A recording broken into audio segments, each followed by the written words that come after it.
Hey guys, I have something very exciting to show you today. For a little while, we've been waiting on something new from DJI.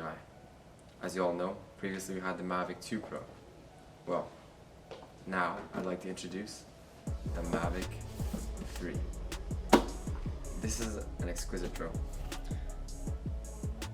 Let's just get right into it because I'm really excited to just see what's inside of the standard combo. Today I have a standard combo and we're gonna go ahead and open it up.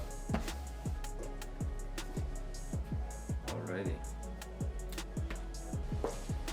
Here we go. Oh, beautiful. Alrighty, right away, I noticed the packaging is different from the Mavic 2. Packaging is a lot better than the Mavic 2. So, for starters, you've got 1 and 2 extra propellers. Wonderful. You've also got some plugs here. Looks like these are the adapters. Looks like they would fit into the same kind of controller you'd see on a Mavic 2. You've got a USB-C to micro USB. It's one. And then you've got USB-C to USB-C. So these are perfectly compatible for Android devices. Then we've also got a USB-A to USB-C, most likely for charging the drone. Keep that one over here. And then we've got, looks like the drone charger. What you'll notice is the drone charger is a lot smaller and more compact than the previous generation. Look at that. Beautiful. And the pins folded down so you don't break them off. Yeah, so this cable, excellent. Also, what you'll notice is the inside of this USB-C is orange. And I'm not sure why that is. Maybe it has a different output than other USB-Cs. Not sure just yet, but we're gonna find out. We'll keep the cable right over here for now. Yes. Wonderful. Now let's get into the rest of this. Alrighty, before we actually open the drone, take it out, let's check out the controller. Alrighty, so this controller is quite similar to the Air 2S controller.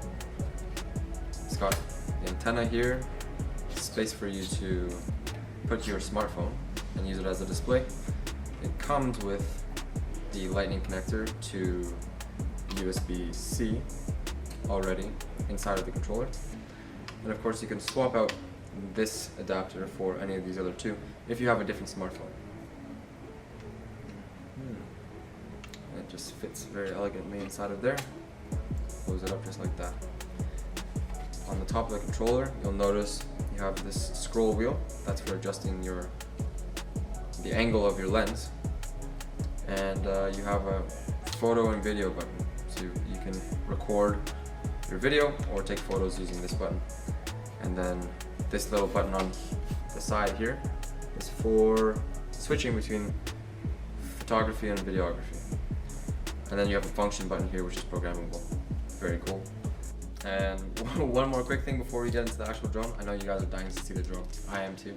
I can kind of see it through this packaging, but we're going to open it up in a moment. Some spare control switches in case you lose these ones. Very important. Alrighty, now let's get right into it.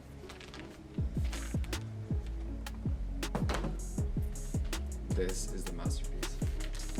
I'm so excited right now. Wow. You guys are not going to believe what DJI has done with this. Look at that beauty. Okay, I'm sure you all remember the Mavic 2 and the gimbal cover that it had here. It's see-through and it only covers the gimbal ultimately.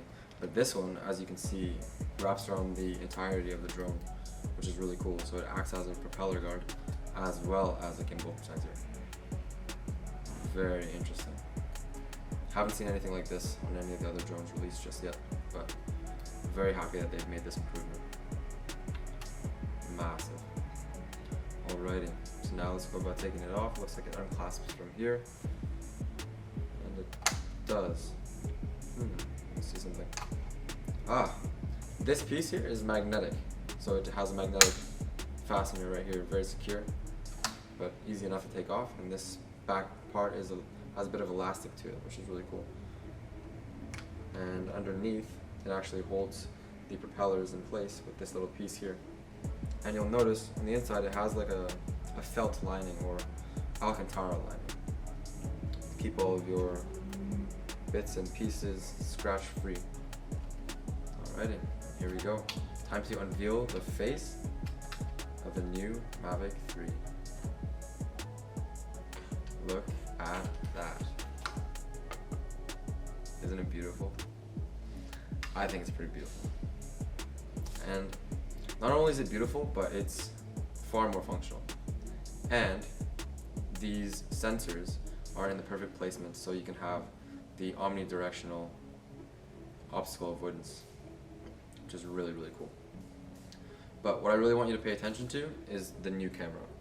Have a look at this micro 4/3 camera. This is by Hasselblad, and as you can see, it's a 2-in-1 camera, so there's actually 2 cameras built in. Whereas on the Mavic 2, it was just 1 camera, and this camera has adjustable aperture. Unbelievable, beautiful, beautiful device. Alrighty, let's just unfold the arms and set it down. Magnificent unit overall, very, very pleased. The build quality is very, very sturdy as well. And I feel like it's a little bit smoother than the previous generation. But you'll also notice, wow, yeah, the arms are a lot more thin, but they feel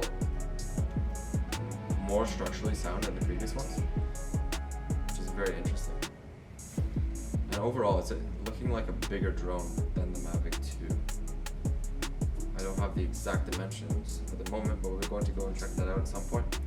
But it is looking like a bigger drone, and the stance of these arms is angled slightly more downwards than the previous generation. Magnificent. You're a cute boy, aren't you? Yes, you are.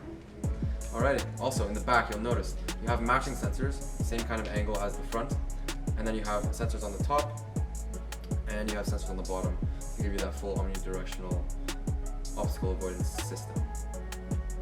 And the propellers are also different than the previous generation. They're a bit more smooth and rounded, and you'll notice that the orange tips on them are also a different shape. Really, really cool. I'm really loving the improvements DJI has made with this one. Alrighty, now, in the back compartment, pay close attention here. You don't open a flap or anything like that, and you don't take the battery out of the top like you did in the Mavic 2, but instead there are 2 little clasps here. You squeeze them and pop. It actually just ejects itself, which is really nice, and then you can just go ahead and pull the rest of it out. This is a really big battery, and it has better output than the previous generation on the Mavic 2. You can get up to 45 minutes, around 45 minutes of flight time per battery, which is really cool. Keep that one right there. And one more thing, you don't actually have to charge the battery directly with the charging cable. As you can see, we have a USB-C charger here, and the way that that works is the back of the drone has a little manifold here that you can open up, and there's your USB-C port. Yeah. So you just plug in your USB-C like so. There we go, it's in. And of course you have your battery inside the drone, and it would charge up the battery and get the drone ready for flight. Very, very cool overall. But let's set that to the side and focus on the camera now, because this camera is what it's all about. Having a cool drone is all fine and dandy, but if it doesn't shoot what you want it to shoot, it's not doing its job. But this one will definitely do its job. So now, the top camera is a little bit smaller than the lower camera as far as the field of view goes, and then the lower camera has a larger spread, it looks like. The upper camera, it looks like it has a deeper focus, and the lower camera has a more shallow lens. which is really cool. What I really want to do is test it out and see how the camera works, but we'll get to that in another video. Alrighty, and like I said before, this is a Micro Four Thirds CMOS Hasselblad camera with adjustable aperture between f2.8 and f11, and you've got the 24mm equivalent focal length, as well as vision detection autofocus. Really cool setup for this camera. Other than that, I just want to see it shoot. I just want to play with it and just get it out in the air and get flying, and I hope you do too. Stay tuned and don't miss out on it. Bye for now.